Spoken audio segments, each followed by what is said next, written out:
Hey friends. So, a little bit of a different angle today. There's no real reason except I have like a ton of laundry in my chair and I can't be bothered right now to do anything about it. Like I'm kind of like at my wit's end with a lot of stuff in like the American healthcare system because it's garbage. It's absolute garbage and it irritates my soul because there's nothing I can do about it. Like literally nothing at all.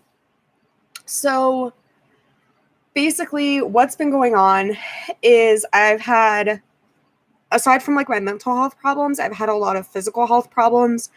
And so for the entirety of my adult life, I have always been on some kind of government assistance. It started out before I knew that I was sick. It started out with food stamps, and then I got on to Medicaid, and I've been on and off Medicaid for almost 10 years now.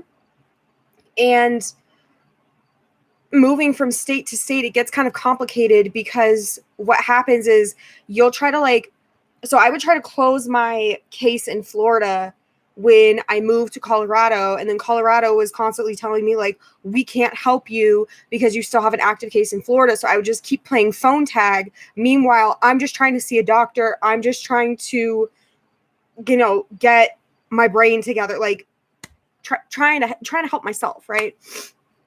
The reason that I've always been on Medicaid is because I have always been under the poverty line. Like my whole life, I've always been like flat broke, never been able to afford healthcare like through a job or anything like that. It's too expensive. Like $200 to $300 a month is not something I can do when I'm barely able to pay my bills and put gas in my car and food in my stomach. Like I have to make a choice at that point, and it's just not a feasible thing to afford healthcare when I only have like $10 left at the end of the month. Like it's not going to happen. I'm going to cry. Like I already know I'm going to cry. My trusty snot rag at this point. So when I moved back to Colorado, the first thing that I did was apply for Medicaid because I knew that I was going to have to seek treatment. Like everything that happened with Daniel, everything that happened in Fayetteville, I knew I was going to need to seek treatment. I hate crying. Like it just irritates me that I can't get through a video without like crying and just being like a hot friggin' mess. It just makes me so mad. So I knew I was going to need treatment. I knew I was going to have problems. And so the first thing I did when I got out here was applied for Medicaid. I knew I was going to need counseling. I knew that I was going to need to like get back on my medication, like whatever I could to like get my life together post Fayetteville. So I did, and I was approved. I was denied for food assistance because at the time I was working at this spray tanning place. They refused to provide any kind of documentation. They only paid me half of what they were supposed to. The company was garbage. The owner is garbage. Like the whole thing is garbage. They don't even pay state minimum wage. Like they don't even do that. So I was getting mad and figured it's a job, at least it's something, but I was getting irritated because I wasn't getting paid at this job. Like I was working, I wasn't receiving any money, and I had no way to feed myself. I had no way to take care of myself, and I was really struggling. So I quit that job, applied for another job, got that one. It's where I'm working now, and I won't tell you guys where it is because it would just start a lot of drama. So I gave up with the whole food stamps thing because I figured I'm able to provide for myself now. I don't need food stamps. It's fine. Like I'm able to afford food. I'm able to afford my bills. Like I'm thankful for what I have, and I'm thankful for what I can do for myself. But I still needed Medicaid because I don't know if you guys have ever looked at what it actually costs for mental health care treatment, but it can cost anywhere from $300 to $600 a month just for medication. Not a doctor's appointment, not a prescriber's appointment, not a psychologist appointment, just the medication. And the fact that I've always had really horrible reactions to medications, I knew I couldn't just take the Lamictal and the Seroquel cocktail that had worked for me in the past and run along with that, because it wasn't working anymore. Like, it wasn't working. I wasn't sleeping, I wasn't eating, I wasn't functioning, and it just wasn't working.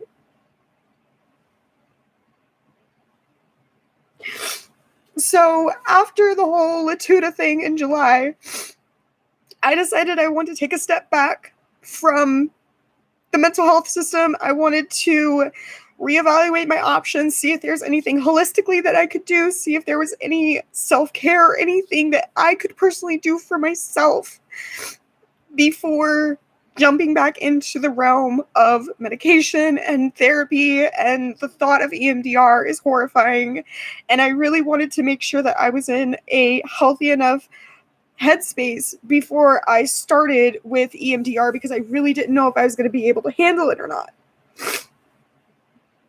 Well, I got a letter last week saying that I had been denied for September for Medicaid. And I was like, cool.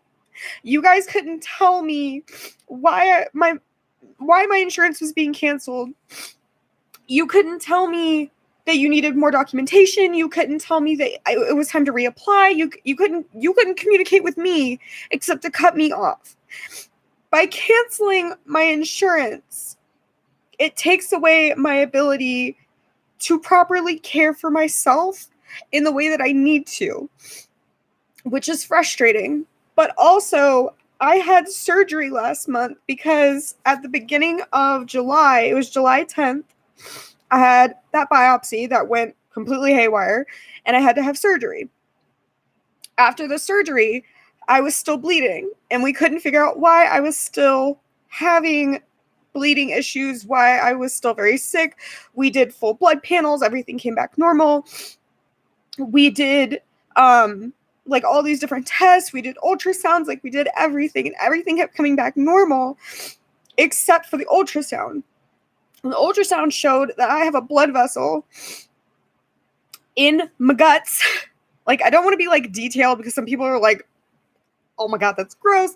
But basically, I have a blood vessel in my body that is enlarged and has no end cap. It's just free bleeding all the time, no matter what. Apparently, it's like some deformity I was born with or something. I have no idea, because after 28 years, we're just now finding it, and I'm like really mad. So my options were either birth control to try to like close up or at least shrink down this blood vessel, or surgery where they would have to go in and cut open my organ and seal this blood vessel, which is incredibly risky, or a third option, which is a complete hysterectomy. And I'm 28 years old and I have no kids. So that's like not really an option. They said it wouldn't become an option until I'm 32. So I went ahead, I got the birth control. I cried about it for days because I never wanted to be on birth control. I'm not someone who's like 100% against birth control. I think it should be outlawed. I think it's a huge problem or anything like that. I just know for me personally, it's not something that I was ever comfortable taking. But I figured I have been bleeding consistently at this point every day for 3 months, which is not healthy. I'm already anemic. It's a huge problem. So I figured I'm taking it for medical reasons. I'm not taking it to prevent anything from happening. That's not even like in the scope of my universe right now. It's not even on my mind. It's nowhere near a thing. You know what I'm saying? So I decided I was going to take it just for medical reasons. Okay, that's fine. But since I started taking it, it's been, this week is my 3rd week of taking it. And I have noticed that I have been really aggressive. I've been really sad. I have been tired constantly, just constantly tired for no reason. I've been super nauseous. I've had a lot of like migraine flare-ups and all these things. They said, oh, nothing's gonna happen. There's no side effects when you take this. Like, it's absolutely perfectly fine. You can take this. It's totally fine. But I have had the worst side effects from this that they told me wasn't even possible. And since my insurance got cut off, I have no way of talking to a doctor, talking to a nurse, talking to anybody about this and getting it fixed, seeing if there's another option, moving forward with any kind of surgery. Nothing. I have nothing. And when this runs out, like, they gave me a 3-month supply, which is fine. But when this runs out, what do I do? Like, this back and forth, you have people who live in poverty. You have people who can barely afford to put, rice on the table, can barely afford to, put gas in the car to get to work. They have literally nothing, which is exactly how I grew up. And I was hoping as an adult I could get out of poverty, but it's never happened. Not even once. I have never made enough at any job to actually get above the poverty line. And I'm almost 30, which is really sad, but welcome to America. I went to college. I put myself in debt so that I could go to college for a career I can't even be in because some drunk driver broke my hand.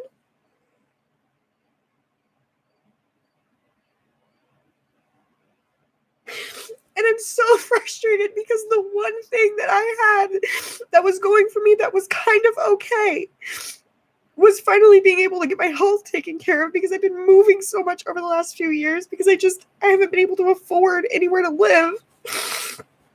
And now I can't even do that because for whatever reason, my insurance got cut off.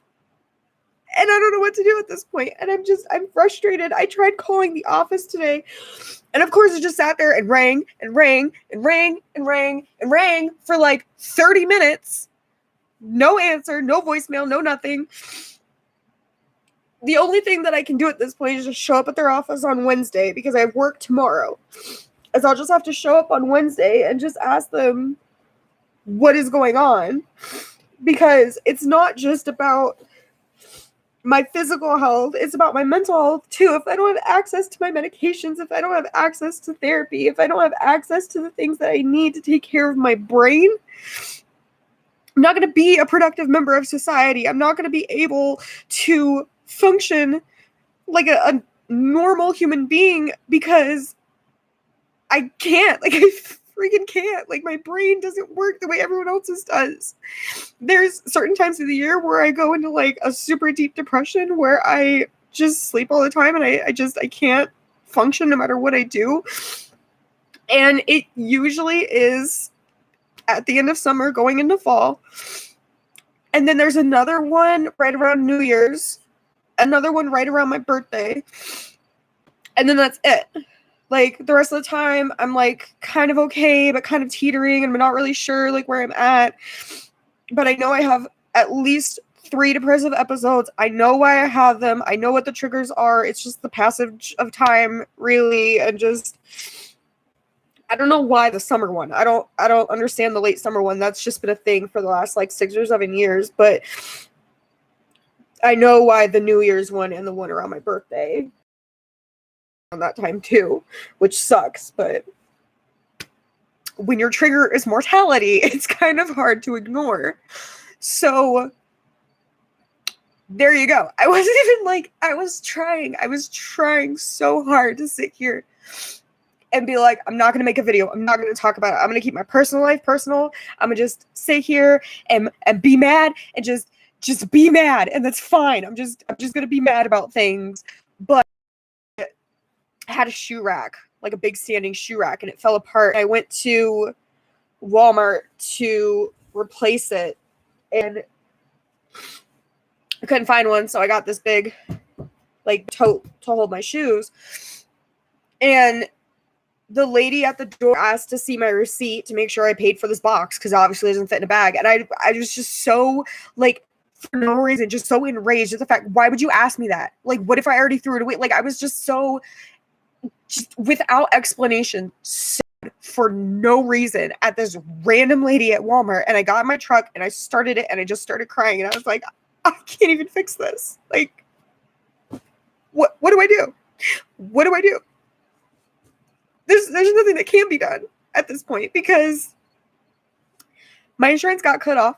The medication that I'm on that's supposed to fix one thing is breaking everything else, which is so typical of every time I'm on medication is like, I'll start taking something and they're like, oh, the side effects are blah, blah, blah, blah, blah. And there's like a moth in my room. Perfect. It's exactly what I need. Cherry on top. Awesome. Side effects are always blah, blah, blah. And then they're like, but those are really rare. Here's what normally happens.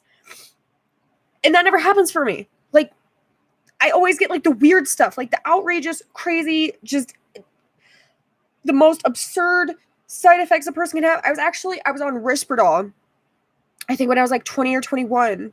I think I was 20. And no, it wasn't Risperdal. It was Buspar. Risperdal and Buspar, for whatever reason, they look the same. Like they're like oblonged and there's like 2 lines on one side and then 1 line on the other. Anyways, the Buspar, that stuff messed me up because I was like getting these weird like neck spasms and arm spasms and like literally I went to the Medicaid office to renew my paperwork. And the guy, like I went in for my interview because I couldn't hold a phone. I was shaking too much. And I went in for the interview and I was sitting with my mom and he goes, here's the paperwork. We need you to read it. We need you to sign it. And I remember I had a spasm that caused my head to tilt all the way to the side, my shoulder to go all the way up, and my hand to come all the way up here. And I'm shaking and I'm like holding the pin and I'm twitching like this. And it like, even now it still hurts because it like jacked up my neck. And the guy's like, can you even sign this? And I was like, Ma, hold the paper up. I'll just like do a little something. And he was like, we just need something. We just need like you to put ink on the paper. It doesn't have to be like coherent. It doesn't have to be legible, like just something. And I remember I put like the pen to the paper and he's like, I'm going to go print your card. Like, it's really obvious. Like there's something wrong with you. You need this. And it was just a medication side effect at that point. But I've always had like the worst medication side effects. I've always had like the worst reactions, like a biopsy. Nobody bleeds for that long after a biopsy. That's not normal. Like that's above and beyond. Like that's extracurricular problems. Like that my body is doing like extra credit to be just an issue is what is happening. That's what it feels like to me. It's doing the absolute most that it possibly can to cause the most problems. And it sucks because I feel like I'm trapped. Like I'm completely trapped inside this body that's just like falling apart. And something's always broken and I can't fix it. I can't afford to fix it. Can't take it anywhere to fix it. And I'm just like, I just wish that there was something that I could do without working myself to absolute death. Some way that I could afford like quality health insurance, because Medicaid's not like it's the best thing in the world. It's not like it's 100% free or 100% like foolproof or anything like that. Like in Florida, they gave me a 2-page list of every psychiatrist that I could see in my network. And I went through the list and I was like, okay, I can't see that one because I've already seen them and they just prescribe me the same thing every time, which is benzos, which I'm intolerant to. Every benzo I've ever had, I've hallucinated on. It's not been a good time. I don't want to get into it. It's a whole different story. Can't see this one because before I go in, like I wouldn't even, like my butt would not even hit the chair in their office and they're already writing me a prescription. Doesn't matter how I'm feeling. Doesn't matter how I'm reacting. They're just writing a prescription because they can. Okay, fine. Like I went through the entire list of everybody I could possibly see before I finally found a doctor that would listen to me, before I finally found a doctor that was like, wow, you've already been on 38 medications in 3 years. That's a problem. I didn't even know there were 38 medications for mental illness, but here we are. Like I've literally, at this point in time, as of right now, as of where my chart stands, I have been on every FDA regulated medication, every FDA approved medication in the United States that has been approved for the treatment of bipolar disorder that is not a benzodiazepine. That is exhausting to know that in just under 10 years of being in and out of treatment, different states, whatever, I've already been on everything. Like, where do you go from here? And then when you're on something that has nothing to do with mental health and it's jacking up your entire body, what do you do? Do you stop taking it? Do you just like cross your fingers, hope for the best? Like, I don't know what to do anymore. And I know living in Colorado, the number one thing that people suggest is marijuana or CBD oil. And CBD oil is derived from marijuana, but it doesn't like get you high. It just like fixes what ails you, I suppose. I have like a bunch of knots in my hair. I took a nap earlier because I'm just friggin' tired all the time. So the majority of people that I know out here always try to say the best thing you can do is just smoke some weed to feel better, or take these drops. I'm sorry, I just smacked the crap out of my mic. Oops. Do this and you'll be okay. Do that, you'll be okay. And it's like, but I don't want to. Like, I understand stuff like that works for some people for what they have going on. I know that it works well for my dad because with his chemo, he gets really sick. And so he does that. And then he like is okay enough to at least eat something because he has to eat when he takes his chemo pill or he'll throw it up. So for him to be able to have access to that works really well in conjunction with his treatment, but he's also spoken to a doctor about it. The doctor has approved. It's a whole thing. And I understand, okay, I'm over 21. I can go to whatever spot I want to, get whatever I need to. Like, it's fine. These people are knowledgeable. It's not like just, hey man, dude, you got to try this, dude. Like, it's going to change your life. Like, it's not like that. Like, I've been inside of these places and it's not like that at all. But it's very much like these people are knowledgeable. They know what they're talking about. They have some information. They're not doctors. They're not geniuses or anything like that. But they do have a fair amount of information that is helpful. It's just not for me. It's not something that I want to be a part of. It's not something that I feel is going to help with my brain problems. It might help with my body problems. But if it's not helping with my brain problems, it's not really doing me any favors because it's fixing one thing and ignoring the other, which is kind of where I'm at right now, where fixing the physical side, but nothing's helping the mental side. And the physical side is just making the mental side worse. And it's like, I remember seeing an episode of True Life forever ago about this girl who had Tourette's and she was getting this surgery to put this little like implant into her brain, and then she's gonna have a little clicker or a little remote, and she was gonna be able to turn on this implant, and it was gonna keep her from having the, I don't know what the technical term is, the tremors or the twitches, I guess, from her Tourette's. And I remember thinking that's like the coolest thing, that the medical world is so advanced that we can literally turn that off in somebody's brain. That's incredible to me. And then I remember thinking, oh, well, I have a mental illness, so can we just like stick something in there to like make me not crazy anymore? Like, is that a thing that we can do? Like, is there something, just like a surgery or something, just anything that we can do to my brain to make it normal? I can't. And so taking this medication and knowing that it's making me feel this type of way inside my head makes me feel like I'm more broken than I already was,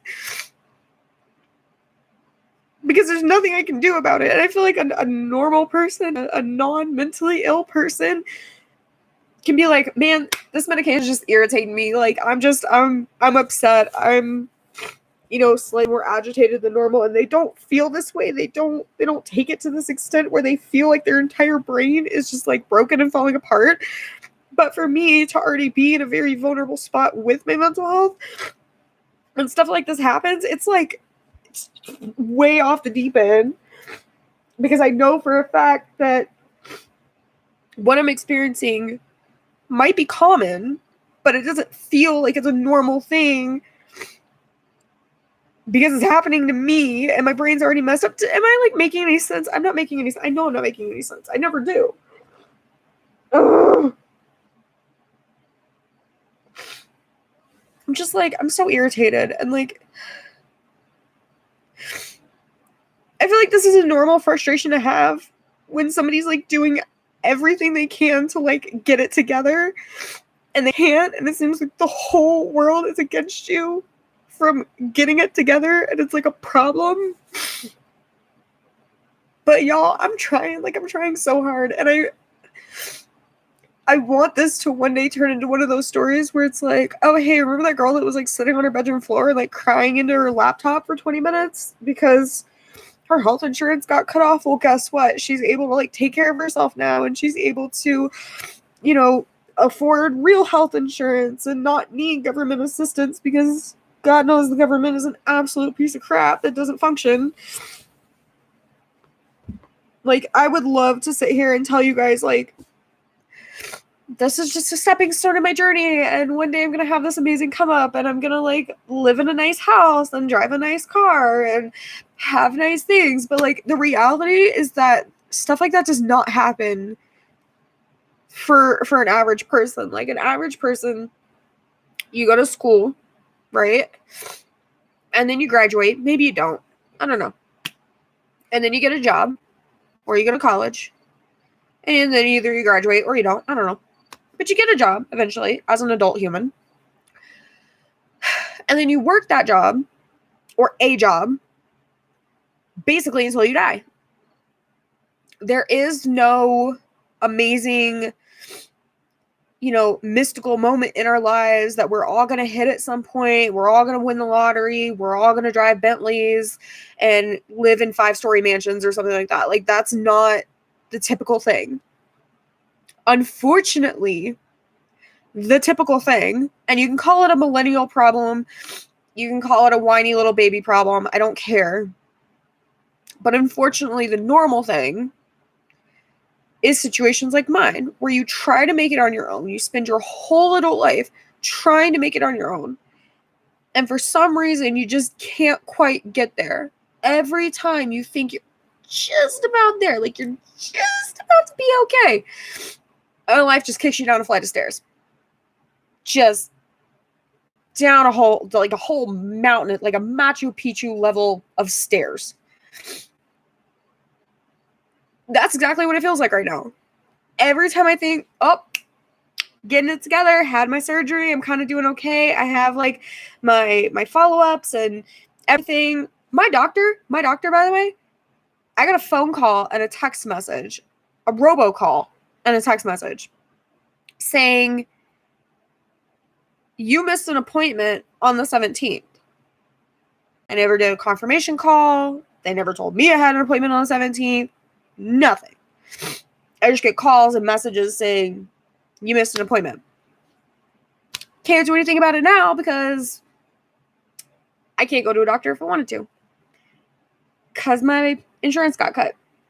So at this point, I get to just sit here and panic internally and hope with all 2 ounces of hope I have left in my being that somehow something's going to happen and I'm going to be able to get approved for at least that, so I can continue to get my medication, so I can continue to see my doctors, so I can continue to be a productive member of society, and hopefully one day not need these stupid government systems anymore, because they don't work anyways.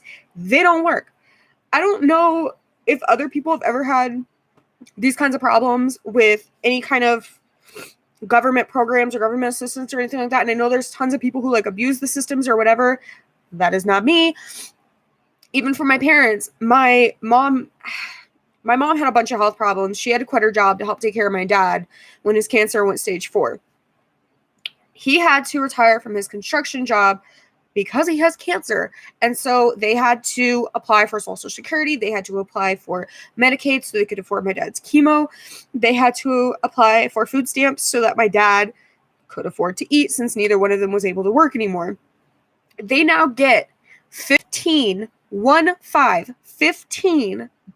a month in food stamps. $15 is supposed to feed both of my parents for 30 days. They have worked all their lives. They have put into the system all their lives. My dad's been working since he was 16 years old, and he just turned 50 this year. And there's nothing in that pot for my dad. Nothing. And it's one of the most frustrating and most heartbreaking things, is knowing you can work your whole life in this country. You can do everything that you're supposed to do. My dad was even in the military. Like, he had even joined the army back in the 80s, but he was medically discharged because he has a brain aneurysm. You can put into the system all you want, but when you need it, there's nothing there for you. And it's the most frustrating thing in the world, because there's other countries that have universal health care and it's just fine for them. What are we doing wrong? What is the problem? Like, when are we going to be able to collectively get it together and figure out how to make a functional system? It is not just for me. It's not just about the medical thing either. The entire state of Illinois failed me. When I was pulled out of school, nobody checked up on us. Nobody cared. Nobody was like, hey, where's Jess and all her siblings? Like, we know there's a bunch of them. Like, they've got to be somewhere. Nobody did anything. As far as we knew, the state forgot that we even existed. There was no welfare checks from the state to make sure we were doing things correctly. There were no educational checks from the state to make sure that we were learning things correctly. Nothing. We disappeared from the system for 10 years. And nobody did anything about it, because the government doesn't care. The government wants to be involved in everything. The government wants to sit there and dip their toes into everything that you're doing. But when you actually need something, when you actually need healthcare, you need education, you need something, there's nothing there. Why are you asking? That's so stupid. How dare you ask for the government that wants to be involved in everything, the government that sits there and takes taxes out of your check, that they didn't work those 40 hours, so why are they taking from it? It's not where's it going? It's not going to education, obviously, because the schools are falling apart. It's not going into healthcare, obviously, because healthcare is falling apart. Where's it going? Oh, it's going into Social Security. No, it's not. Because if it was, my dad wouldn't be getting beans. My uncle wouldn't be getting beans. Like, it wouldn't be just this little trickle effect. It's going straight into politicians' pockets is where it's going. And I'm not sitting here trying to be this big, oh, she's just a liberal, and she's just got her opinions from a liberal standpoint. I don't even have a political affiliation, but I know BS when I see it. Plain and simple. So I don't want anybody to come on here and be like, oh, she's just making a political video now because that's not it at all. I'm tired of having to rely on systems to be there, because I've lived in poverty my whole life. I've never been able to get out of it. I don't actually know how to get out of it. Like, right now at my job, I work just under full time, because the hours simply aren't there. They don't exist. And I would be making enough to handle my business if I was working actual full time. I love my job. I love what I do. And it's the closest I'll ever be able to be to an actual esthetician, since my hand was broken in the wreck. There's only so much that I can do at this point, and I don't know how to actually get out of the hole that I was born into. I have no clue. That's the whole frustrating thing. I've been in a hole for 28 years. I don't know how to get out. I don't know what to do. My parents can't even do it for themselves. They're not going to do it for me. I wasn't, born with a silver spoon in my mouth. My parents were barely even able to feed us growing up. Like, honestly, I've been poor my whole life. It's not just some plight that I'm making to YouTube because, oh, I want more views, or, oh, I want this, or I want that, or whatever. It's me putting out there the reality of what life is like for me personally, and it's garbage. It's frustrating to always be stuck and never know how to get out of it. And I honestly, I don't know what to do. I don't know how people are just born into these amazing situations, or how they say that they start from nothing and they build up to these multi-billion-dollar companies and stuff like that. And I'm just like, how though? Like, how is that a thing? Like, where are you getting this money to invest and to do? Like, I don't understand it. I don't know. I'm mad. I'm irritated. I'm angry. I'm frustrated. And I don't know how I'm ever going to get out of this. And I'm sure making videos like this doesn't help, because in the off chance that my channel ever does get monetized, everything's just going to be demonetized because I talk about real things instead of being like, so today we're going to be opening a whole box of squishies. Because apparently that's what makes you money on YouTube now. I'm going to go. I'm done. I'm over this. I'm sick and tired of being sick and tired. I'm tired of everything. I'm tired. I'm just like at the end of my rope right now. And I think it's totally normal to get to a point in any situation where you're just like, I'm over it. Like, I'm done. I don't even want to deal with it anymore. Like, I just need to take a step back and just not be part of this anymore. Ugh. I just wanted to make a normal video on Friday. I wanted Friday to be the video day, not a random Monday, because my life is falling apart. So I'm going to go. Hopefully on Friday, I'll be able to report positive things and be just a light of bubbles. I don't know, just something. Like, I won't be as frustrated and all irritated and whatever. I try really hard not to swear on my channel, but honestly, that's all I want to do is just make swears. That's all I want to do. But I'm going to go. Hopefully, like I said, I'll be able to have something positive to talk about on Friday and not sit here and complain to the entire internet how much my life sucks. Thank you guys for watching. Thank you guys for commenting, even though I can't read any of them because I don't have my glasses on. But I'll go back and look and see. Maybe I won't. I probably won't, because honestly, I don't want to get involved. But anyways, I will see you guys on Friday. Bye.